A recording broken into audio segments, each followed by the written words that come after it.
pouring, it's raining out. And it's absolutely beautiful. It's absolutely beautiful that it's raining. Because that's what we're going to talk about today is human experience. Rain may sound like something shitty for a lot of people. You know, they may think that, oh, it's a rainy day, it's shitty. That's the quality of your human experience, okay? We're going to talk about artificial intelligence and what's called qualia. Also pronounced qualia, but it's really qualia. You might hear me say it either way interchangeably. We're going to talk about artificial intelligence and qualia. And I got some key points that I want to actually bring up and discuss.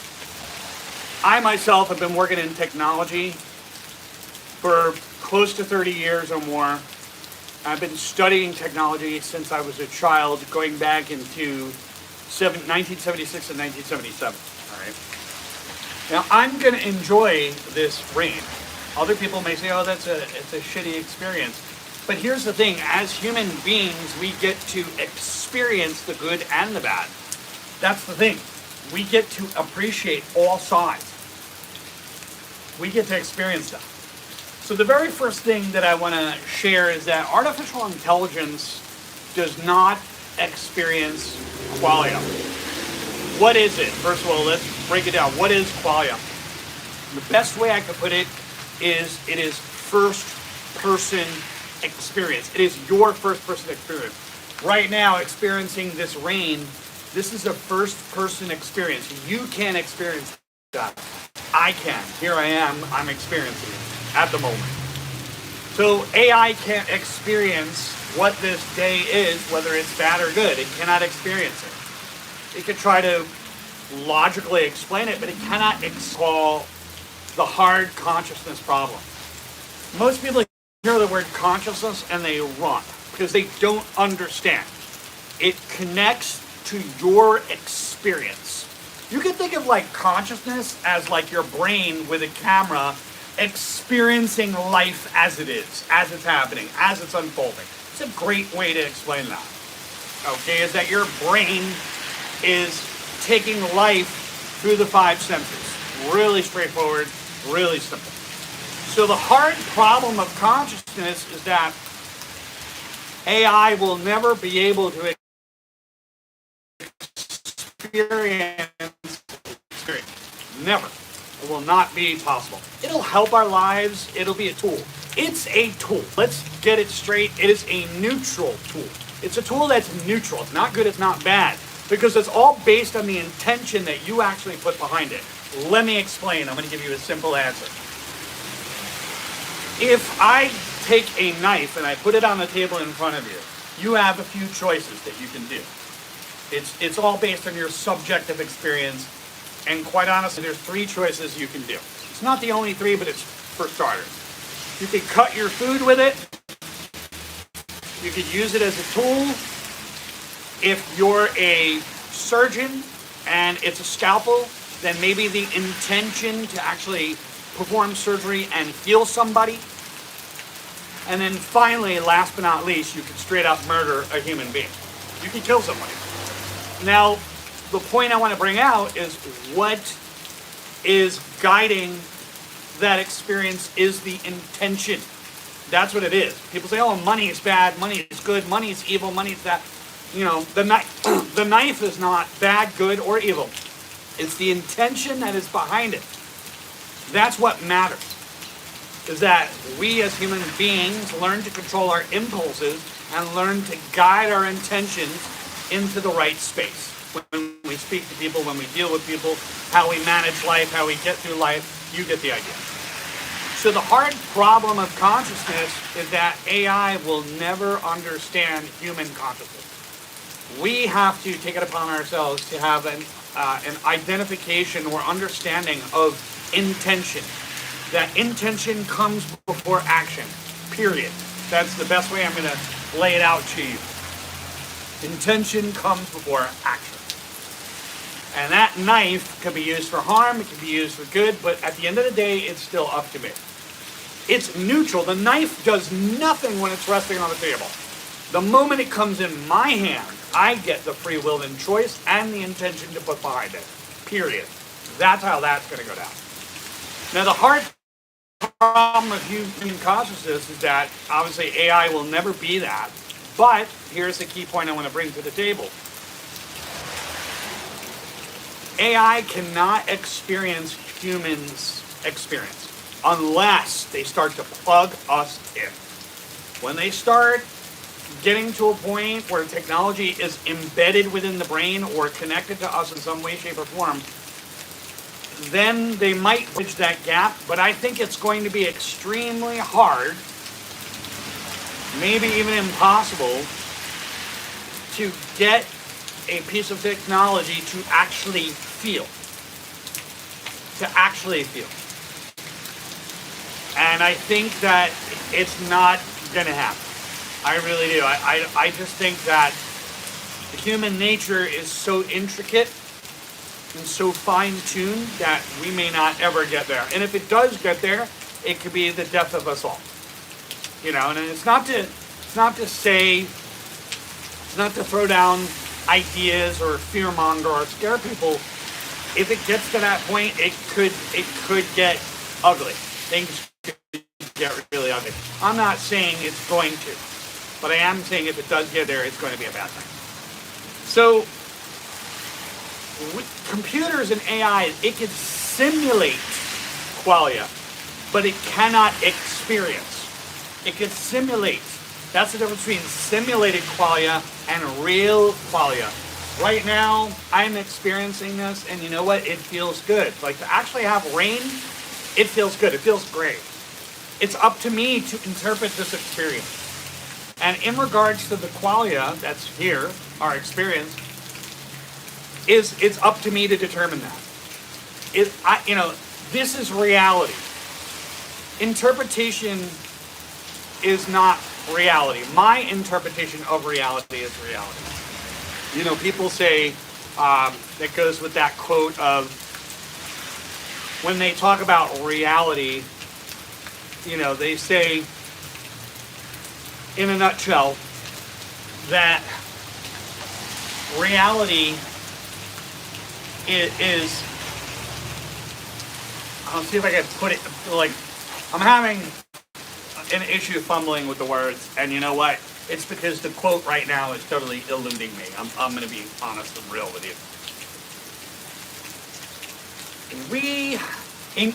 In customer service, they say perception is reality in customer service. That's what they say. It's a typical thing. And there's a lot of truth to that. If it wasn't true, people wouldn't have a variety of different experiences. Okay? This is one of the reasons why people have to be objective with those types of experiences. Objectivity is an absolute superpower.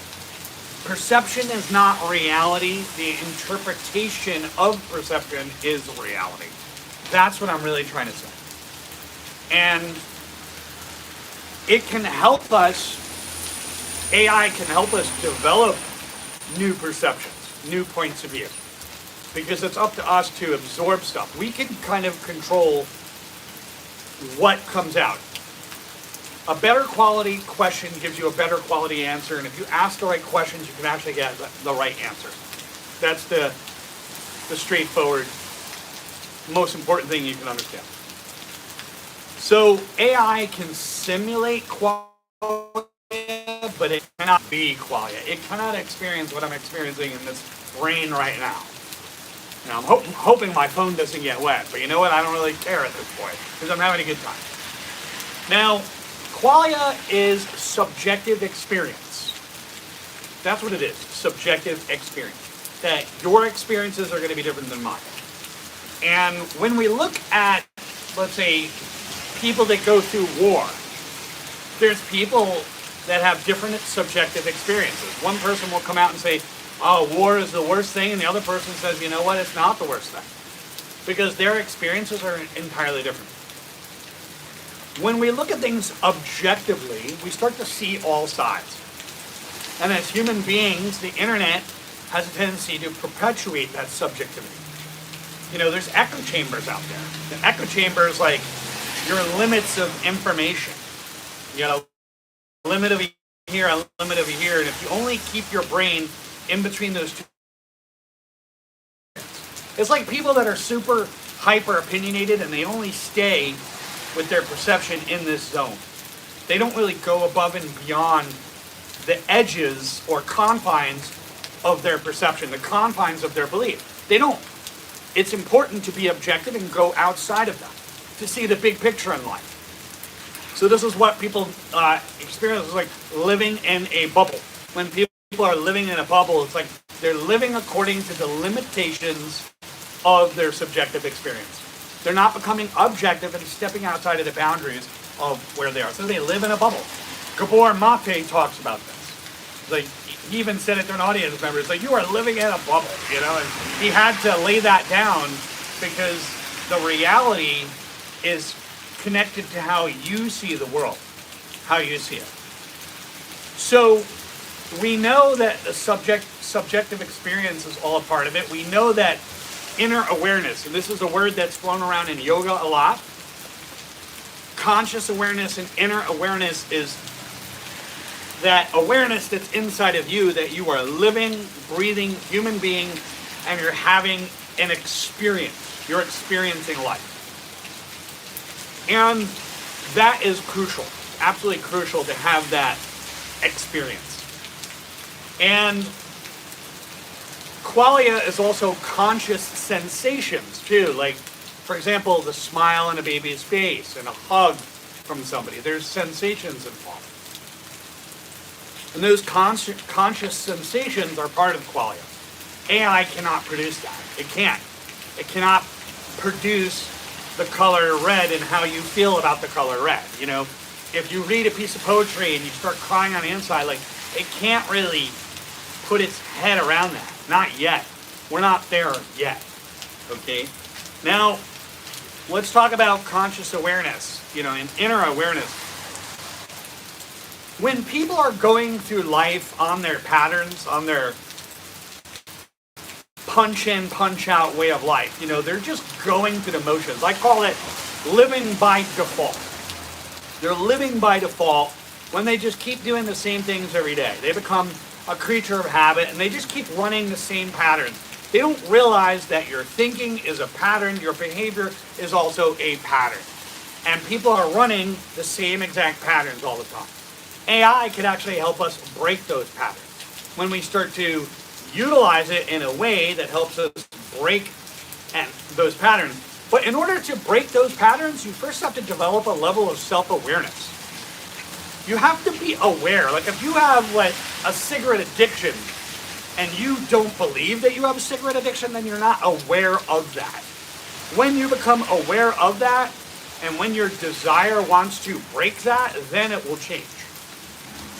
But it takes a level of awareness, an inner awareness, to say, I no longer want to live this way, and I choose to never live this way again. So AI can help us in terms of how we empower ourselves with a new belief and find ways to destroy or eradicate our old behavioral patterns and our old mental thought loops. Because what's guiding your life, you're just a human being, and you're a walking, talking, breathing bunch of patterns. Your patterns in your thoughts, your patterns in your behaviors, and your patterns in your emotions. That's what is to be understood about the human experience. And where AI can help is help us recognize where these patterns are and disrupt them.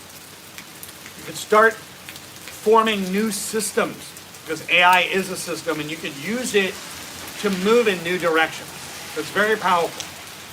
Now, you don't have to use it all the time. You don't even have to use it at all, for that matter.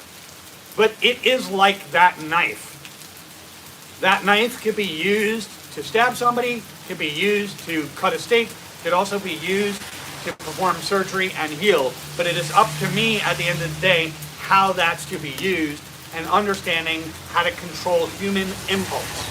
People believe that you can't control impulse. That's pure bullshit. Absolute, utter, pure fucking garbage. Impulses can be changed. You've got to recognize them first And you've got to be able to disrupt the mental patterns, emotional patterns, and behavioral patterns. That's how that's going to happen. It's got to happen that way. Because you can't change what you're unaware of. It's really simple. Now, what makes people have the inability to change these patterns? You know, why is everybody afraid of change as much as they are? And people are. And it's real simple. We fear uncertainty and we crave safety. People want safety. They don't want change. Change threatens their identity. They feel like they're going to lose who they are in some way. Change can actually be threatening to a lot of people.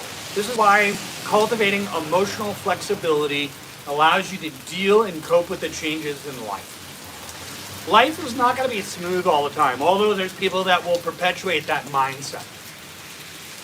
You know, the reticular activating system of the brain is kind of like wherever you put your attention, you start to see more of that. It's kind of like the blue car syndrome. You notice your favorite blue car, and next thing you know, you see it on TV, you see it all over town, you see it everywhere, because the RAS, the reticular activating system, becomes aware. It takes you to a level of awareness where you start to realize this thing in your reality. In that case, it can be used functionally, but it could also be used subjectively, like it could be almost too subjective. It can be so subjective to where you cling on to that idea. And that's where the big problem actually exists. That big issue, when we get hung up on a single idea. And the human ego will latch onto an idea, it will cling on to that, and it'll get angry if you actually oppose that given idea. So it's very important to become objective. Being objective allows you to look at reality and say, what else is here and what else is possible? And people are getting hung up on the whole toxic positivity. I've heard people say that. That's toxic positivity, you know? I'm not here to hand you the keys to sunshine and rainbow and saying, here, be positive, life will be great. No, that's not what I'm saying. You've got to feel your emotions.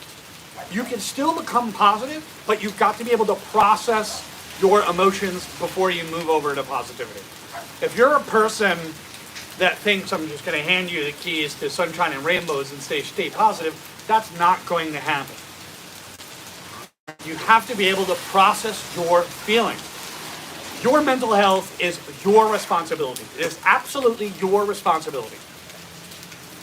And with that being said, you've got to take accountability for processing your emotions, or at least learning how, or at least reflecting in some way. So when you do that, you can actually pivot. So it's about processing and pivot. Process your feelings and pivot into that positive insight. You can't just feel the positivity right away. It doesn't work that way. Not everybody is wired that way. So for those who heap scorn on toxic positivity, I got news for you. You're emotionally, when you say that toxic positivity is a problem, you are emotionally bypassing your feelings. You are bypassing your emotions. When you choose to be positive and you're not processing your feelings, you are bypassing your emotions. That's how simple it gets. So at the end of the day, with everything that's being said, with everything that's being understood out here, having this wonderful experience out in the rain and kind of appreciating it, because it's cooling the temperature down. You know? We could walk away with understanding beliefs. We live in a belief-driven world. That alone, what I just said, is actually a belief, but it's the most empowering one you could have. Because every belief that you've ever had didn't come from you. It came from outside of you. Everything came from outside of you. If you saw something and it gave you an idea, it came from outside of you. That's what I want to help you understand and shape your reality, is that every belief that you own, it came from outside of you, and you decided to lay claim to it. And there are empowering beliefs and disempowering beliefs. And you can listen to Tony Robbins on that. He's right about that. Are you going to empower your life or disempower your life? And some beliefs that people have, it could be a negative belief, and they will think, or they will tell themselves the rationalization and lie that that belief is actually empowering when it's actually disempowering, but they are trying to rationalize some kind of negative behavior or negative insight. That's what it's all about. So that's where I'm going to put this whole entire thing down. We're going to literally rest this right here, right now, put a fork in it, we're done. Objectivity is a superpower. Every belief you've ever had comes from outside of you. Qualia is literally your first person experience, your inner awareness. You can generate more qualia inside of yourself if you do meditation and breath work even more. You do a lot of meditation, a lot of breath work, you become more self-aware. And that's another thing. AI is not self-aware. There is no self. You can listen to my video. I just released a video this morning on qualia and AI. Go listen to it. You're going to love it. It's a podcast. It's like it's about a half hour long, but it's worth it. It's really going to open your eyes to where we're going, what we're experiencing. Being a thought leader, which I am indeed a thought leader, being a thought leader is taking a concept and start moving it in a different direction to help other people move in their new direction, maybe have a life that they would actually desire, appreciate, or enjoy. So that's all I'm going to say. Have a great day. I'll see you on the next live if I decide to have one. Take care.